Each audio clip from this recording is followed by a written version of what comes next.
Good morning to everyone. Good morning పా. ఈరోజు మనం NCERT exemplar problem solution maths 10th క్లాస్ది చూస్తాము. దాంట్లో ఫస్ట్ టాపిక్ అయిన ఎన్సీఆర్టీ ఎగ్జాంపుల్స్లో రియల్ నంబర్స్ గురించి చూస్తాము. ఓకేవా? దాంట్లో మల్టిపుల్ చాయిస్ క్వశ్చన్స్ గురించి అనలైజ్ చేస్తాం. Okay, first question.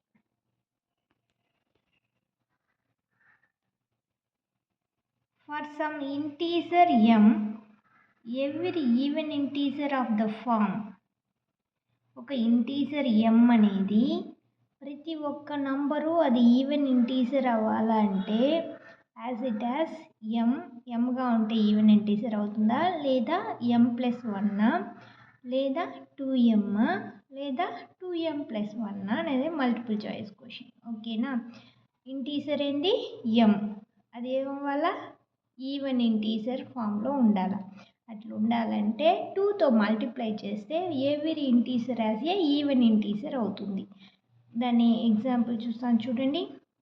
Even integers అంటే ఏంది? మనకేం తెలుసును? -4, -2, 0, 2, 4.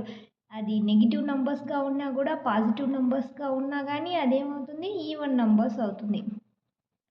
సో దాన్ని మనం ఏ ఫార్ములాలో రాయొచ్చు అంటే it can be written in the form of 2m.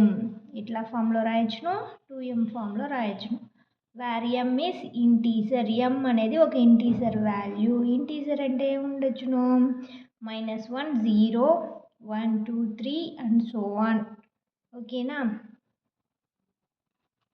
Next 2m value ఏమవుతుంది? 2తో మల్టిప్లై చేస్తే అంతా ఈవెన్ ఇంటీజర్ అవుతుంది. అప్పుడు దాని ఆన్సర్ ఏంది? 2m. For some integer m, every even integer of the form 2m. Even integer అయితే 2m, అదే ఆడ్ ఇంటీజర్ అయితే ఏం కావాలనేది ఇప్పుడు చూస్తాం. Next question.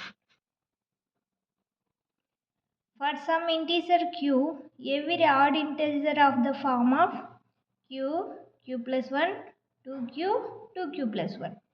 ఇంతకుముందు మనం చూసింది ఇంటీజర్ m ఈవెన్ ఇంటీజర్ వచ్చి ఏ ఫామ్లో ఉంటుందంటే 2m ఫామ్లో ఉంటుందని చూసినాం. ఇప్పుడు ఇంటీజర్ q ఆడ్ ఇంటీజర్ అవ్వాలంటే 2mకి +1 కలిపినామంటే అది ఆడ్ ఇంటీజర్ అవుతుంది. అదేవిధంగా ఇక్కడ q ఇచ్చినారు కాబట్టి మనకు ఆడ్ ఇంటీజర్స్ ఎంత అయ్యింది? 1, 2, 3, 4, 5. 1, 3, 5.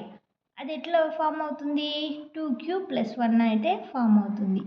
అదేవిధంగా q అనేది ఒక ఇంటీజర్ అయితే ఇంటీజర్ వాల్యూస్ ఏంది? And so on, -1, 0, 1, 2, 3 and so on. 2q+1 ఏమవుతుంది? -3, -1, 1, 3, 5. అదంతా ఆడ్ ఇంటీజర్స్. అప్పుడు దీని ఫామ్ ఏమవుతుంది?